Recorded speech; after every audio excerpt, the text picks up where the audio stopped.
Stop పెడితే జరిగింది. 16 సంవత్సరాల నుంచి నాంచారం అనే పేషెంట్ బందర్ నుంచి వచ్చారు. బందర్లో హిమోలైటిక్ ఎనీమియాగా 16 సంవత్సరాల క్రితమే డయాగ్నోస్ చేసి 16 సంవత్సరాలుగా స్టెరాయిడ్ టాబ్లెట్స్ మీద ఉండటం అనేది చాలా అరుదుగా జరుగుతూ ఉంటుంది. స్టెరాయిడ్ టాబ్లెట్స్ వల్ల కూడా కిడ్నీలు పాడవటం, ఎముకలు పాడవటం, చనిపోవడం కూడా జరుగుతుంది. కాబట్టి స్టెరాయిడ్స్ కూడా ఎక్కువ కాలం వాడకూడదు.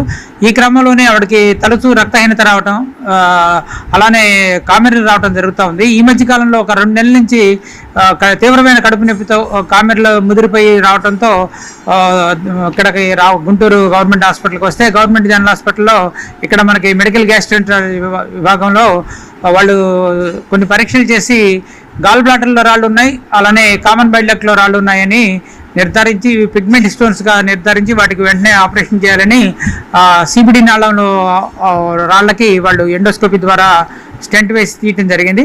అలానే గాల్ బ్లాడర్ కూడా తీసేయడానికి లాప్రోస్కోపీ విధానం ద్వారా చేయమని మమ్మల్ని సంప్రదించడం